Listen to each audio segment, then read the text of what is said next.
realize your strengths and weaknesses, and then definitely understand that the people around you really do have superhuman abilities compared to what you may have. And so you need other people. You need to identify where people are strong, and so you can synergize and make something bigger than what you are on your own together. That's a real thing. You can't do it all alone. So you need to find the right people to help create something amazing.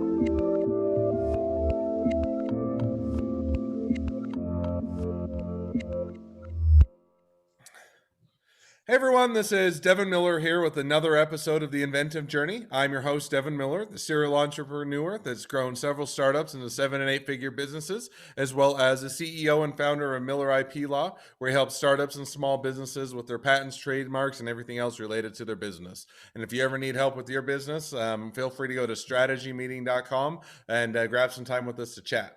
Now, today we have another great guest on the podcast, Brian Adams, and give you a quick intro on Brian. So Brian, back all the way in high school, was a bit more sports focused, did wrestling, went to state twice. After high school, went to Utah State here in Utah, and I think went and pursued aerospace degree for a period of time, was looking at how to kind of pay for college, went and did the military as a means to do that, and then had an opportunity to go out and actually fly. And so with that opportunity, didn't finish up the college degree, went and was an officer, flew helicopters, which just sounds really fun and cool, for a while. Did that in Afghanistan, and then after got out of the military, always wished he'd finished the degree. So I think he went to Europe and Greece and Germany and other places, kind of finished the degree, graduated right as the recession was coming on in 2009. So spent I think over a year sending out over 1,000 resumes, and still gives him chills a little bit or makes him sick to fill out a resume or to send out a resume. But then was a big driving force in starting a company. So and that will play on a little bit later on. Finally did get a job at is it Vetus or Vestas? Vetus. Vestas. All right. And was for wind turbines, and went and helped build those all over, or sites all over the country and the world. And but had to move every 2 months, and so that was kind of, had a wife and was uprooting and moving all around. Could only stand that for about 4 years, and then decided, hey, we want to settle back down, not have to move all over the country and the world. So then came back and decided to do Rocky Mountain Renewable Energies. Started that kind of expecting to fail, and then turned it into a success, or at least to where it's at today. So with that much as a quick run through and introduction, welcome on the podcast, Brian. Thanks for having me. Appreciate it. Absolutely. So I gave kind of the 1 minute rundown of a bit of your journey, but now taking us back in time a little bit to high school and then to college, tell us a little bit about how your journey got started, and let's have a good conversation. Yeah, you want me to start back in high school, huh? Why not? Yeah. That's always a good place to start. Yeah, right.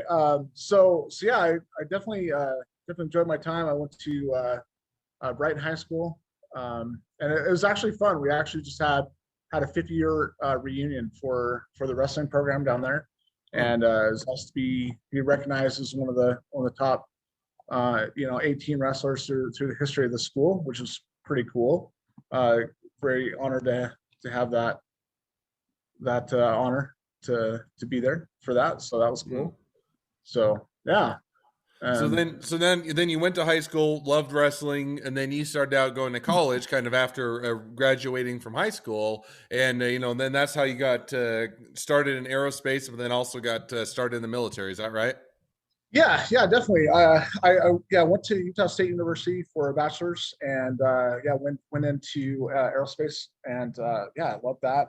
That was really fun. And then to pay for that, just joined the military, went into the Army, and got accepted into the warrant officer program, which is definitely the best way to go if you're looking at that versus the commission route. But that's a topic for another discussion, I guess. That was fun. But when they give you a slot to go fly, they basically say you're going to go at this date and time and drop everything to do it. So I went over there to finish out the advanced training for the helicopters, and Mm. flew the TH-67, which is kind of like a news helicopter, if you envision that. Mm. And then we flew the Apache as well. So, and then Now the basically, Apache just sounds kind of cool to fly. Was it is it as exciting as it sounds, and was it fun to fly? And was it or was it after you've done so many flights, it loses a little bit of its excitement? no, it never loses its excitement. It was always fun, always intense. I mean, even on the times where it wasn't intense, you'd always have a partner that was, really always dedicated to training. Mm. So even on flights where it should be boring, these guys are amazing at just creating scenarios mid-flight, saying, "Oh yeah, you're just flying along, fat, dumb, and happy," and then this happens, and then they'll take off an engine, and then you have to auto rotate, in a split second. So those guys are really good at always keeping you on their toes, Mm. and coming up with ingenious mind games to help train you. So it's awesome. Yeah, great experience. So, and you did that, I think it was for 4 years, is that right? Or how many years were you in the military in Yeah. Afghanistan and serving? So I was in the Army for 8 years, Okay. and did that. I was in Afghanistan for a short time. I Mm. was only there for I'd actually been 6 months in Mm. Afghanistan. So pretty short tour. I caught the tail end of the deployment right after I finished flight school. So flight school straight into Afghanistan. you know, so Mm. So, yeah. so now you did that now for 8 years, which is a good amount of time, and then you finally were coming out of the military. And what made you decide to transition out of the military? Was it Afghanistan was winding down, or you'd reached the end of your service, or you're wanting to do something else, or kind of what made you transition from being in the military to going back into private life? Oh, I think it came down to that traveling factor again. Just Mm. lots of traveling, multiple deployments away from family and friends, those types of things. So yeah, that can definitely take a toll, Mm. after a while too. So yeah, and just the excitement of wanting to get in the engineering side, Mm. and to um, yeah, just fulfill that dream, I guess. There, I guess for an entrepreneur, that's almost kind of our problem is we always want to create and do more things and do things Mm. that challenge us, I guess. I don't know if you find that with yourself or not too, but I definitely have that problem where I'm always wanting to do more, I guess. Mm. So No, I definitely think that makes sense, and certainly get where you're coming from. So now you come into private life, and first of all, I think you went back. Did you go back and study, and you went around to Europe and Greece and Germany and other places studying to finish up your degree? Is that what I remember from talking with you? so yeah, no, I finished my bachelor's degree, Okay. and but it wasn't in engineering, right? Because it's a combination of aerospace engineering and aviation. So Hmm. I combined that to make a bachelor's degree, and then for the master's degree, that's when I focused on my engineering portion to finish that out.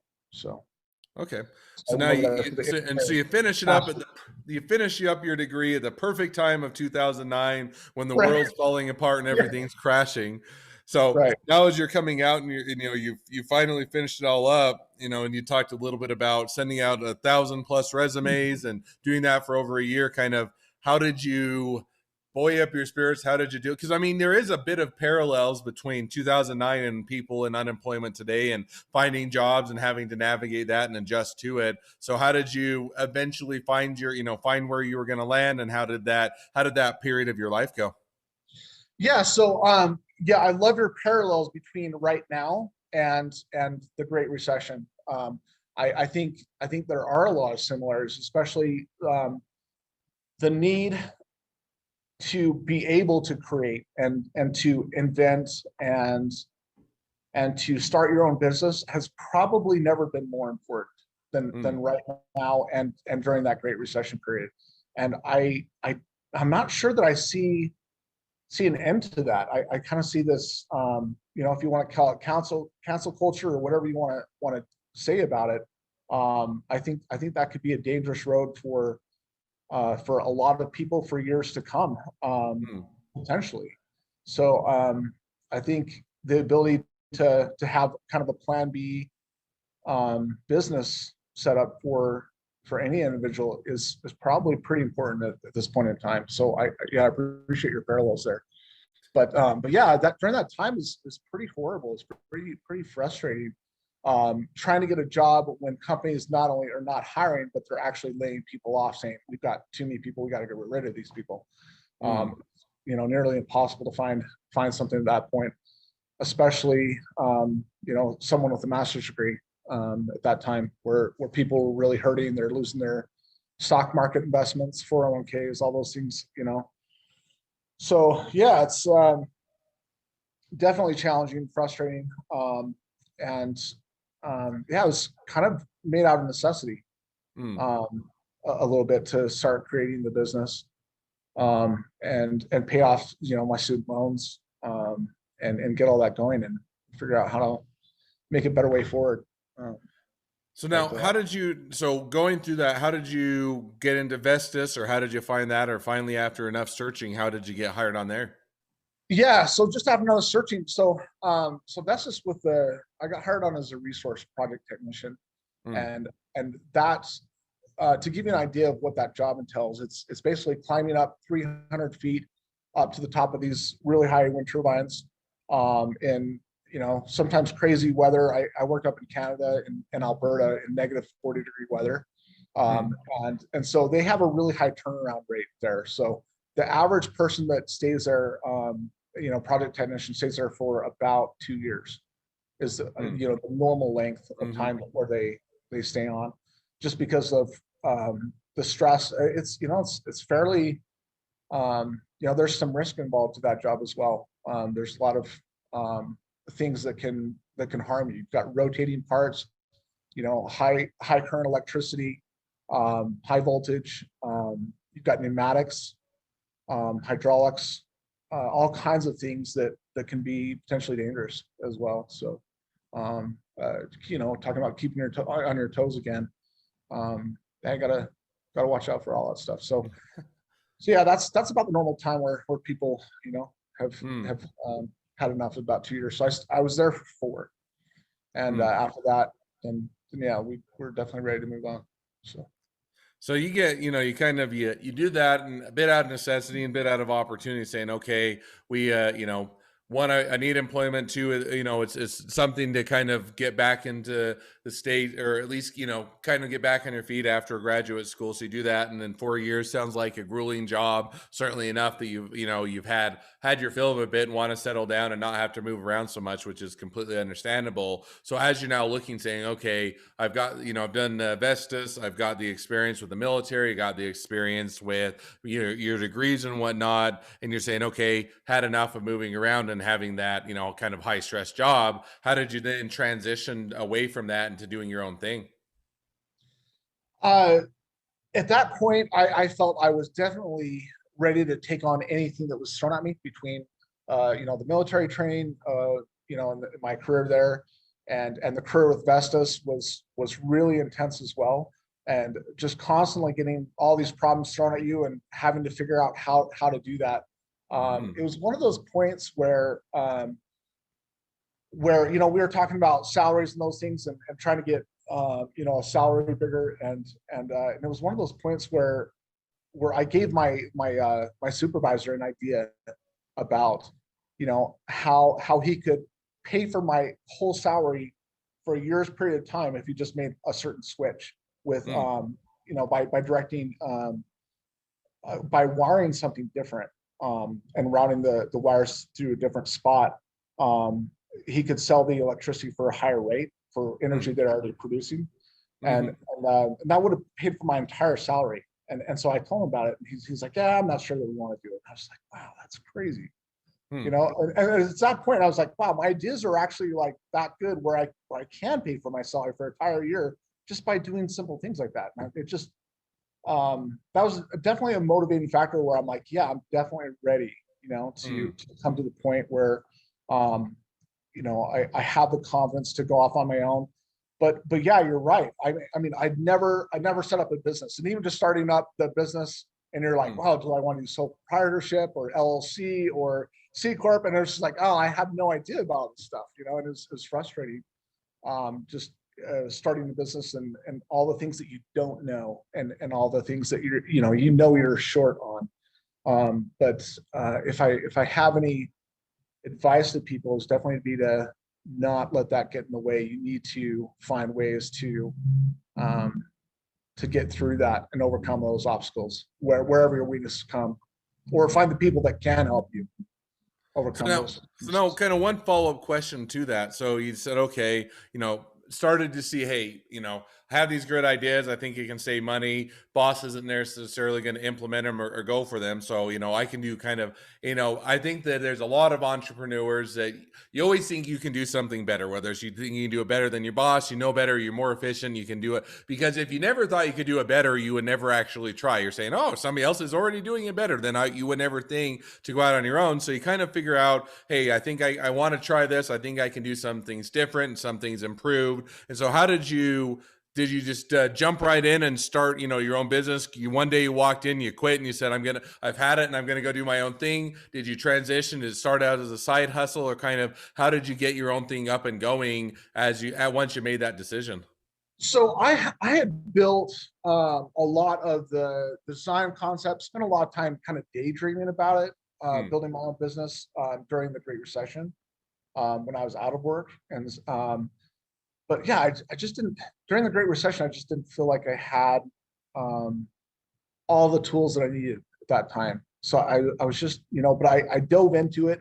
And so what's interesting is I actually started up, my first job was in 2010, right after I graduated, and it was for a wind turbine company, an investor for a wind turbine farm. And this wind turbine farm guy said, hey, I want you to do analysis and tell me what the rate of return would be on this wind farm. And so I did this wind farm for him, and it went really well. I had my first customer. I was so excited. But when I got done with the analysis, I had to go to him and I had to say, my analysis is that you shouldn't do the wind farm. And I talked myself out of the job. Well, talked him out of the job because it wasn't economical. The wind resource just wasn't good enough in that area as he had thought. So after that, things kind of tapered down a little bit, and that's when I got the job actually, with Vestas. Okay. Which actually did pay off all my debt, and it paid off all my student loans, which is awesome. So they were great to work for. So, and I think that's definitely a benefit, and it's certainly nice to be able to walk away and not have those student loans and other things as you're trying to start your own business. So now that you decided to do Rocky Mountain Renewable Energy, how did you transition from Vestas over to Rocky Mountain Renewable Energy, or kind of doing your own thing, getting that up and going, and making that transition? So at that time, I was really focused on wind when I first tried to start out Rocky Mountain Renewable Energy, and I had learned that the wind resource here in Utah is just, generally speaking, it's not where it needs to be as a general statement. There's some exceptions and things like that where it could be better, but we have not as good as a wind resource, and really, in 2015, 2014 area, that's when I started looking more into solar. And I started looking at the numbers, and I'm like, wow, solar really does make sense. And so I transitioned away from wind after doing that analysis, and I really just locked myself into a room for about 3 days, and really intensely focused on how to actually put this together, how to make the numbers work for solar, and very impressed that the numbers did pan out. It looked great on paper, and I built out the presentations, all the Excel sheets, everything that I needed to actually make the ideas a working model. And then I just went out door knocking, and I just wanted to test out my ideas on someone that I had never met before, and just wanted just straightforward feedback from people that probably didn't even want to hear it. So yeah, I knocked on a couple doors, and I knocked on, I think, 4 doors, and then I ran into to a guy that says, and this is really important to you when you're starting a business. He said, I want your 62-second pitch. You know, and he's like, if I like it, then you can come in. If I don't, I'm asking you to leave. So and he said, go. And so if you're starting up a business, that's the first thing, you know, one of the first things that you need is you need that 60-second pitch where you don't want to tie people up with their time too much, but enough to intrigue people if they want to hear more. So I gave him that pitch and he's like, that was pretty good. Yeah, come on in. And I think that experience and that gentleman, his name is Royce Kruger, that let me in, and he just happened to be one of the co-founders of 7 Habits of Highly Effective People, and he was incredible mentor to me through that experience of just knocking on random doors, which is amazing. So call it fate or whatever you will, but that definitely, that day changed my life. So now, so you make the pitch, and you know, he sits you in, he becomes, or brings you in, becomes a bit of a mentor, and starts to kind of go down that route. And so as you said, okay, we've got the pitch in hand, we've got some, you know, positive feedback, we've got some ideas of where the business is going. Now, how did you go about kind of actually building the business, or getting customers, or getting sales, or actually getting income? And how did that go? Was it from day one just tons of sales and massive, you know, spike to the top? Was it ups and downs? Is it still ups and downs? Or kind of how has that been going as you said, okay, 1, I made the commitment, 2, I've done my homework, 3, I know where I'm headed, but now you actually have to build a business route, or right? So how's that gone for you? Oh, so yeah, sales has always been my most difficult part. I'm definitely not a salesman, and I think it's pretty important to be a salesman. And when you have a business, you definitely have to sell yourself, sell your abilities, all those things. But that was definitely my weakness for sure, was on the sales side. Technically, you know, on the technical side, I had everything down that I needed to have down.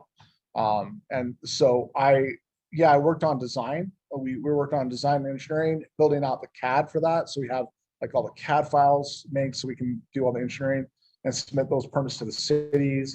You know, the installation and the engineering and all those things came first. So we are by heart an installation company rather than a sales company. Sales were very slow to start out. That was pulling teeth. But once we got, you know, a sell here and a sell there, we just did all of the groundwork to make that happen. So we're definitely weak on the sales side and strong on the actual installation and service side of things. So now acknowledging that, you know, the installation, the actual product side, and you know, going out and doing the installs is your strong side. You know, either what's the current plan, or kind of what's the plan in the future? How do you go about, because, you know, part of the difficulty is acknowledging where you're weak, but then once you acknowledge where you're weak or where you need to have additional skill sets, it's now filling that place and filling that skill set. So kind of how do you envision kind of going forward, or if you already have, kind of filling that need of the company so that you have it kind of strong on all fronts? Yeah, so Royce is really the one that helped build up the sales side, because he really understood sales so well. He just understands the human nature so well, and all the little tips and the way that he develops people. You naturally gravitate to him because he just really sincerely cares about people, and wants to help and better them, and he sees opportunity for himself in helping others succeed as well, which is really cool too. It's that 7 habits of win-win. You know, if you can help someone else win, then I can win at the same time, and that's one of the principles, and he was amazing at it.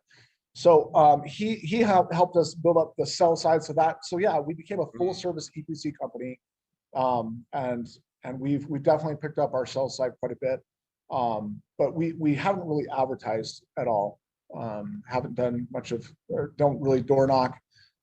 Really, all of our work comes in from referrals and reputation based, which is really a great place to be. So now that kind of almost brings us up to where you're at today. So now, if you're to look kind of into the future, the next 6 to 12 months, where do you see things heading? What's the plan, and where and how are things going to play out?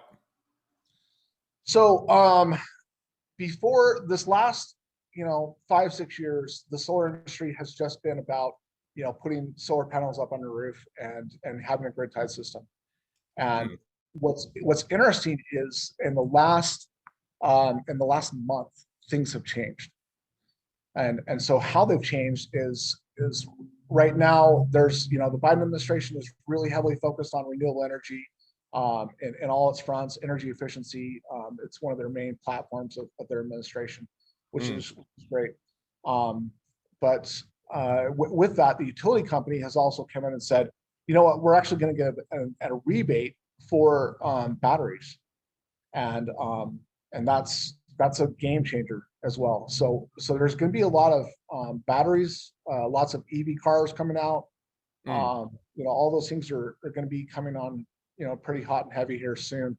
And so that's the way the market's going to change. A lot of battery integration, off grid, smart battery systems that can communicate by not only providing backup power if the grid goes down, but also Rocky Mountain Power just changed their rates, for example, so that if you consume power between 1 and 8 o'clock, you're going to get charged more than if you use power after that in the nighttime, for example.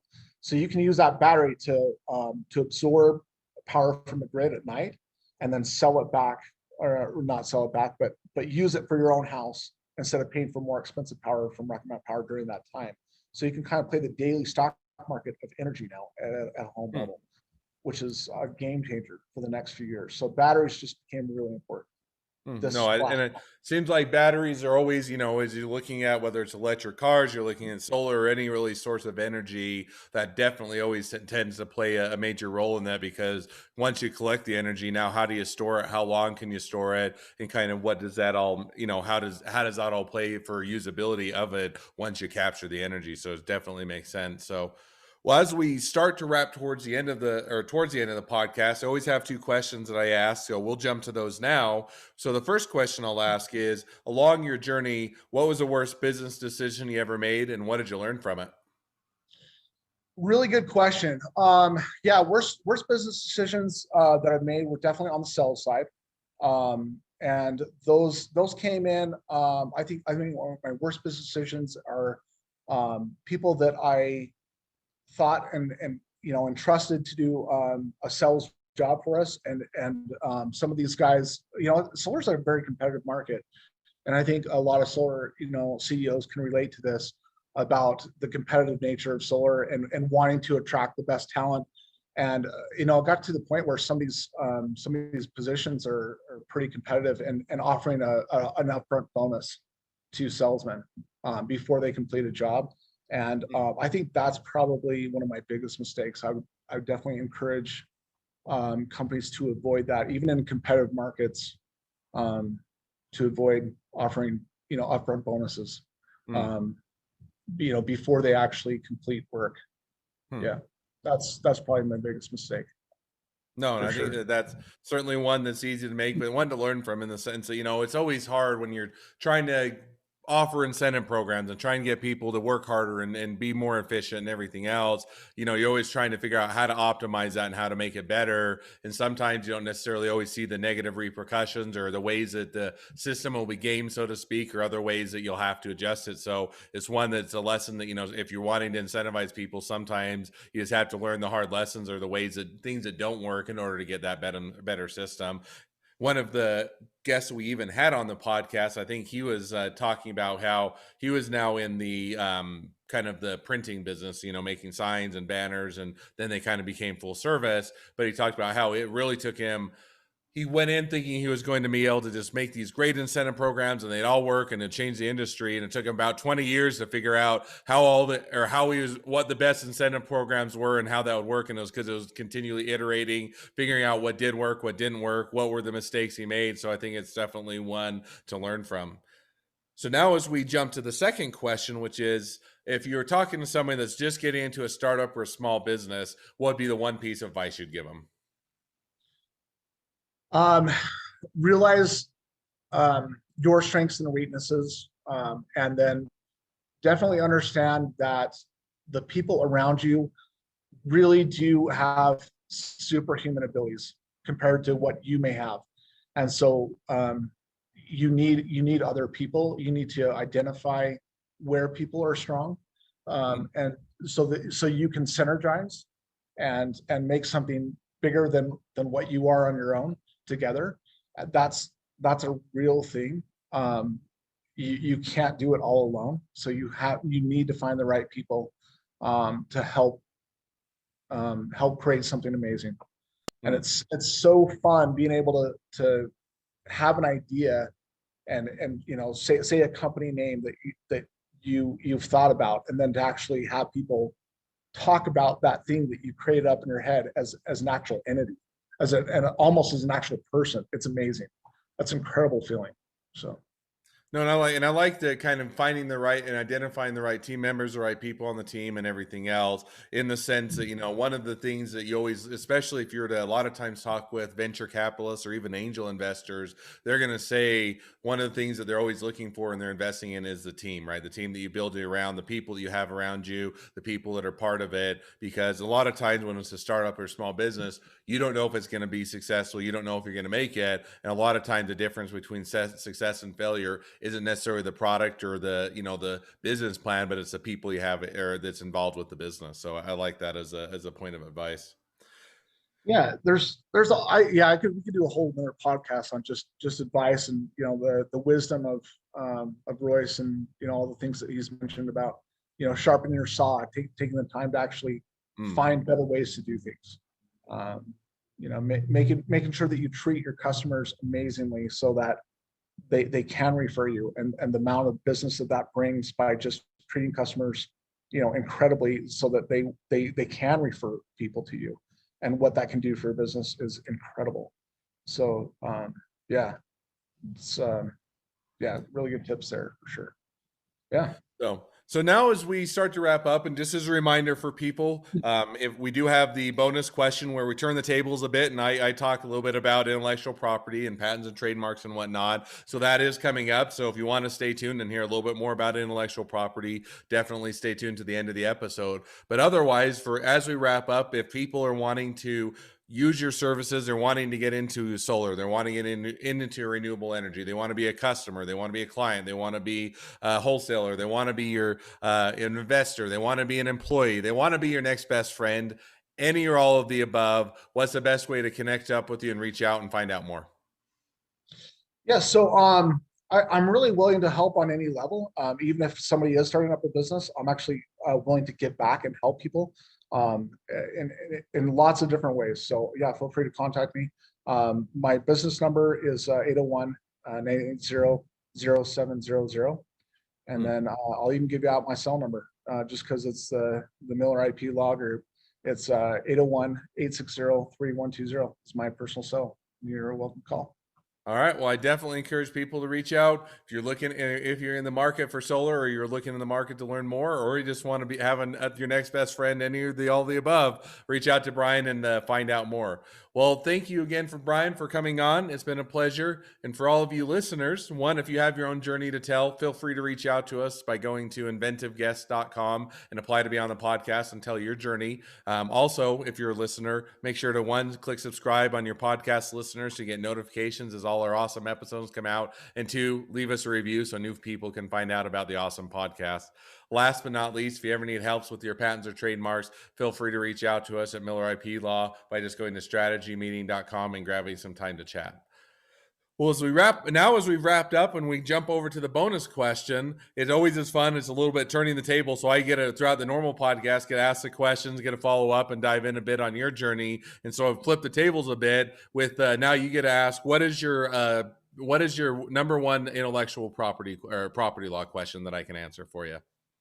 So yeah, you mentioned what's up and coming in the future, and I talked a little bit about batteries. The other thing that's going to be a really big game changer, which kind of relates to the patent side of things, is the solar shingle side of things. Solar shingles are definitely up and coming thing. I think a lot of people and companies right now that are doing them aren't necessarily doing them in the optimum way. Mm. So I think there's a lot of room for improvement there, and that's going to be an interesting field that I'm definitely interested to look for partnerships and Mm. people that are interested to making an incredible solar shingle product. That's That's where I'm at. And I'm definitely want to be surrounded by those people that have that goal in mind, to produce the best solar shingles. And we've definitely got some incredible ways to make that happen. So Mm. So now, yeah. what is it? Now, maybe I missed it. So, what's the question in there? Or what can we discuss on intellectual property as related to the kind of the solar power, solar shingles, and everything else? Yeah, so the question is more along the lines of when we go through a patent, and we get that patent, what what do I need as far as like a war chest to protect that patent? Do I need a war chest? How easy is it for someone to go around that patent, for example, Hmm. if we do get one? I'm definitely interested to hear your thoughts on that front. Yeah, so there's a couple questions in here, and definitely, within the confines, I'll just give you some general advice, and it's always specific to each business.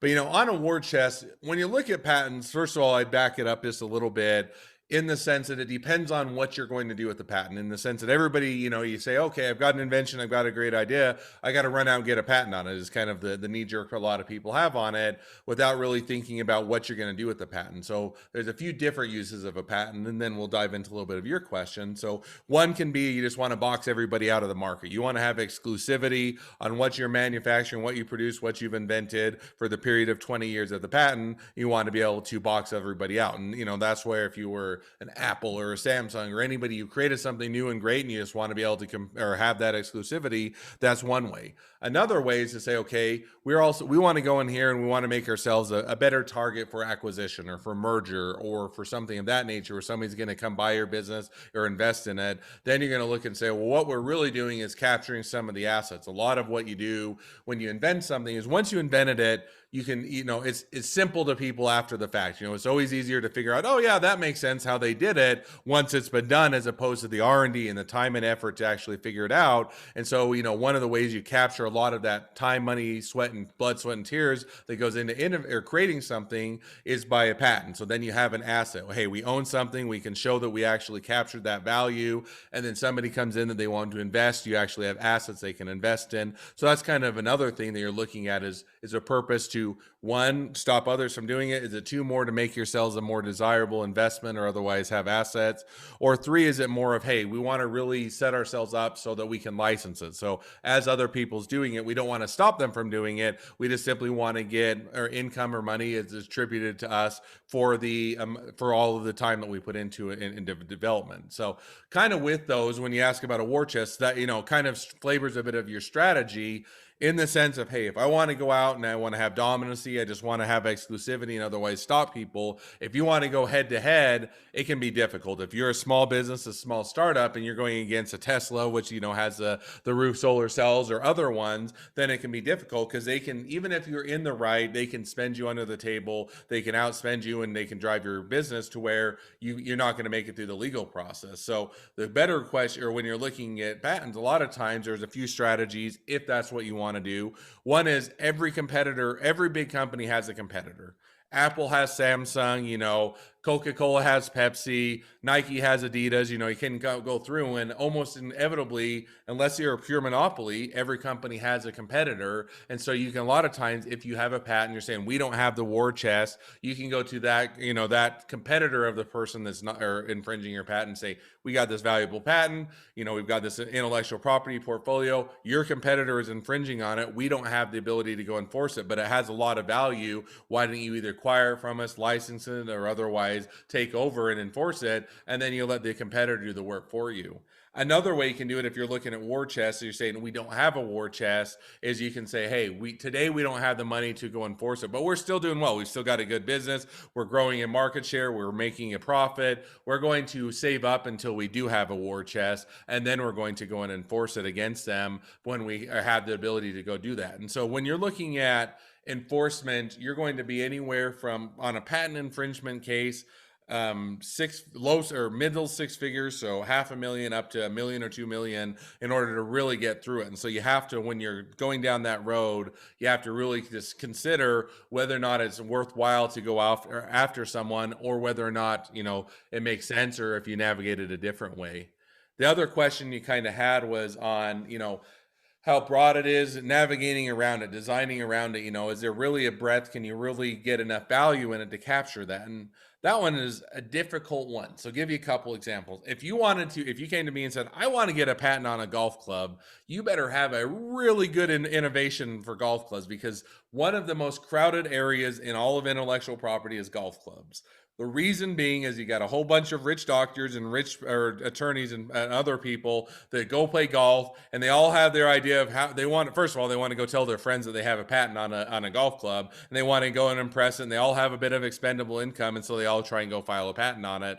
Of which it makes for an incredibly crowded field, which means you have to get a very narrow patent if you can even get one, such that it greatly reduces the value. Sometimes you can still get a very valuable patent, but it can be very narrow.